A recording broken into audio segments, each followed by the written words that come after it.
But I'm going to, over the next few minutes, be talking along the lines of breaking point. Breaking point. There is a point where you either shatter internally or externally, corporately, church-wise. They're the reason that churches get to 500 and can't get over it. They're the reason that you grow your business to $1.6 million a year, but you can't get over it. There is a breaking point that requires a new organizational structure, a new realigning of ideas and creativity, a new philosophical ideology through which you do leadership, and how you handle the breaking point determines whether you survive or not. You cannot have a marriage that lasts 30, 40 years if it has never reached a yeah, I know some of you can't say anything because you're sitting right beside the breach. Yeah. But the difference between people who get married 3 years and then get divorced and people who have been married 30 years is how you handle the breaking point. If you don't learn how to master the breaking point, you may have many ventures, but you will not accrue massive success in any area because you have not mastered the breaking point.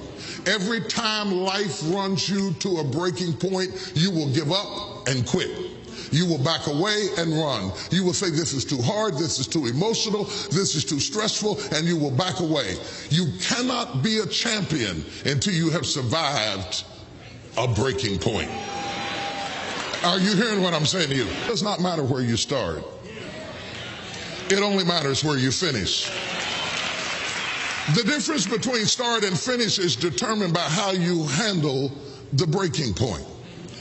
So the one thing that the enemy is determined to do when you are at a breaking point, the first thing he wants to do is isolate you. Because if he can isolate you, he can terminate you. Not only is our organization built on partnerships, internally and externally, everything in the kingdom operates through partnerships. No one, no plant, no bush, no fish, no bird, no whale, no giant, no elephant can be fruitful by himself. So the more you isolate into a silo, the less chance you have of being fruitful.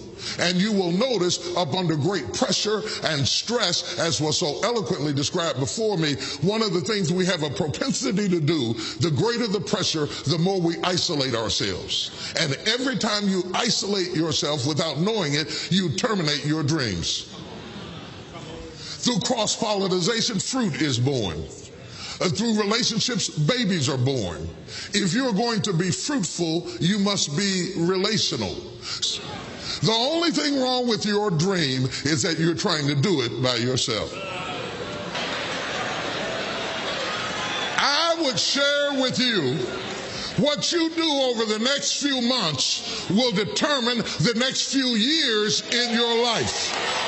How you manage the critical mass of this moment will determine the outcome, whether you acquiesce back to the gravitational pull of your ordinariness or whether you break through into another orbit and another dimension of who you are.